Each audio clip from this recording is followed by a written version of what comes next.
I think if we lived in a kinder world, people wouldn't be looking for the sweet release of death.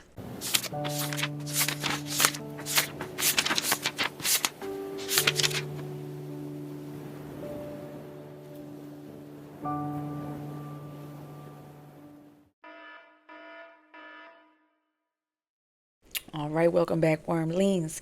Today, I'm going to do yet another essay like I did last time.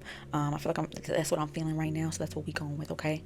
And the way, first of all, I just want to say it's hard to find like essays that are like 5 minutes or less, like in reading time. Even what's considered like short form essays, I find is not that short. It'd be like a 20, 30, 40 minute read. Like, damn, that's a short form essay? Shit. I'm just gonna go ahead, pick a random one, read it, and hopefully it's a good one. Hopefully it's a good one. I'm gonna give my thoughts on it, okay? So the one that I picked out today is called End of Message by Jen Waldron. I am a registered nurse, reader, writer, and mother of 3 young men who have never caused me a moment of stress. Wink. My husband's cell phone rings. His sister is calling. He doesn't answer and tells me he'll call her back later. I am waist deep in lime green pool water that is so cloudy my hand is no longer visible 2 inches below the surface. It's all right, laughs Aunt Diane. It's only green from all the rain we've had. It won't kill you. We're on a family vacation at her home along the Virginia coastline.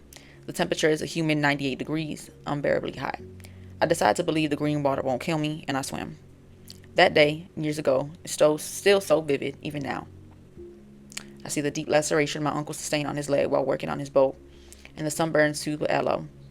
We are sitting beneath the shade of the marina gazebo and feeding our hungry children peanut butter and jelly sandwiches with shiny foil juice boxes, oblivious to the brewing storm about to change our lives forever. My husband walks off to a quieter place to call his sister. Later, when we have a moment alone, he tells me his sister isn't feeling well.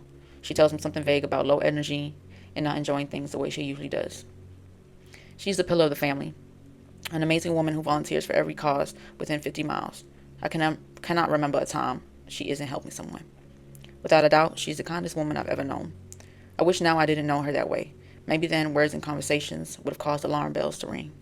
But they don't. The rest of our trip is uneventful as we trek back to Georgia. The first moments home from a long vacation bring a mixture of the blues and relief. Sometimes, somehow, we feel the need for a vacation from the vacation. Sand and dirty laundry fill the house. I start sorting through a huge pile of mail and hit play on the answering machine. Hey there, hope all is okay with you. If you get a minute, give me a call. I wanted to talk to you about something. Love you. Bye. End of message. I glance at the clock, and it's pretty late, so I decide to call the next day. In the morning, it is business as usual as my husband has to work. First day back, and he is flying to Europe for the annual company meeting. When the phone rings, I think it might be a quick call from the airport. Hello. Hi there. I just tried calling your husband on his cell. No answer. He's traveling for work. Everything all right? I already know something is wrong, and I'm not sure why I ask. It's the oldest brother on the other end of the line, telling me their sister is missing. She'd gone to her doctor, excused herself to use the restroom, and walked right out the back door. My legs begin to shake, and a surreal sense surrounds me. Missing? Within hours, there are search parties, police canine units, and media coverage. My husband flies home and then to New England to help the search. I follow the news as billboards with her picture are placed along the highway. I listen as the family teeters in and out of reality. They are desperate and hopeful. I am doubtful. There are times in life when you want to be wrong, but I wasn't. We would never see her alive again. I heard some of her story, and I wanted to believe that she ran off to clear her mind. Maybe she'd fallen in a river or ravine and gotten injured. 3 long anguish-filled weeks passed before she is found. Secrets are revealed. There had been a previous bout with depression when the youngest sibling died unexpectedly, but that was a decade earlier, and medication proved successful. The diagnosis of bipolar disorder most of us were unaware of, and I'm not sure why. Mental illness is like that, debilitating in its wayward pride. It convinces you to keep things hush-hush to avoid stigmas. It will tell you that going to the hospital is a bad thing and that death will be better. Those are the irrational whispers she heard. We know this from her journal entries that were discovered as hundreds of people were searching for her. There were small signs, but nothing blatant. If you'd asked me before this tragedy what the chance was of her committing suicide, I would have said 0%. 0. Ask me now, and I'll tell you if it happened to her, it could happen to anyone. I wore the grief miserably for months, even longer. What if I had called her back late that night? I'll never know. I wish so much for a different ending, a chance to turn back time. The loss of a loved one in such a tragic way changes you. You listen better and love harder. Always in the back of your mind are unanswered questions. There's a sixth sense regarding others and what they might be going through. 2 years passed, and I was still working as an employee health nurse in a busy pediatric hospital. One day, near the end of my shift, an employee came to me requesting a blood pressure check. After determining a normal blood pressure, I began to dig a little deeper. She was quiet as tears welled in her eyes. As I began to ask more questions, she revealed her plan to end her life that day. Instead, we went together to a nearby facility. Willingly, she admitted herself, and I squeezed her hand as they led her away. Many months later, she appeared at my office door. She told me how well she was, happy and whole. "You saved me," she said, hugging me tightly. "You saved me. You saved yourself." Secretly, I knew we had someone else to thank. That was a heavy one, y'all. That was a heavy one. Okay. And I will say that one took me like a good, what was it, like 7 minutes, almost 7 minutes to read. That's another thing I noticed. That with the ones on here, like if it's a 7 minute read, it's probably going to be more, depending, I guess, on your pace of reading. But I try not to go too fast. Something I just want to say is that I feel like when it comes to suicide, there's so much in our day-to-day that occurs that makes it feel heavy on a person, both on a personal level and on just a societal level. How can you really expect anybody to be okay?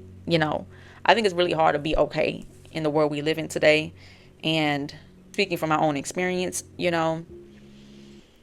it's hard to want to live in a world like this. It's a very hard one. And it's the kind of world where, obviously, with this person, I don't know exactly what led them there. Maybe it was just that grief of losing somebody. But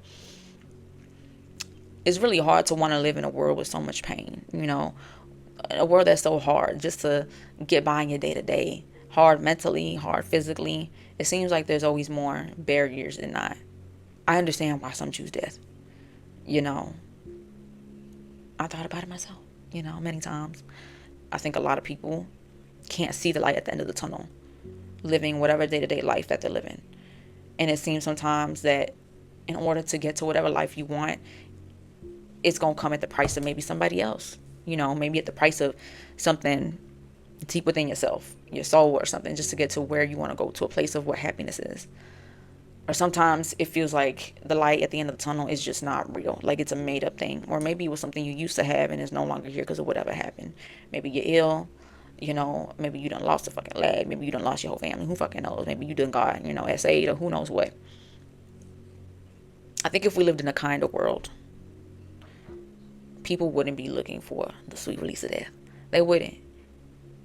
People would want to live because it would be something worth living for. In this case, this is a person who didn't talk about experiencing, suicide, wanting to commit suicide themselves, but, just kind of witnessing a person, not face to face, but knowing someone who did is what changed their perspective, and I think heightened their radar a little more. But honestly, when you yourself also have them thoughts, that heightens your radar too. Heightens your radar to everyone else. It increases your empathy a little bit more. Because when you yourself feel that down and out, that down is easier to pick up on when someone else is too. Sometimes it's small signs. Sometimes the only thing to keep you alive is other people. Sometimes it really is like that. Which it shouldn't be. It really shouldn't. But sometimes that's all. Sometimes that's the only thing. And I'm not saying that in a good or bad way. I'm saying that in a neutral way. As in sometimes that's just what it is. I think, and here's what I will leave y'all with. I think the solution here, is that all of us as individuals need to work to create a better world for each other, for ourselves and for each other. No one wants to die when they're living a good life, or at least feel safe enough in whatever society that they're living in. But we don't really live in a safe society, do we? And I'm not talking about just one country.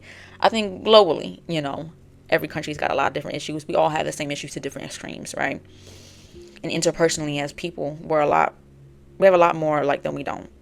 We're all human beings on this planet Earth. So let's work on making things better for each other each and every day.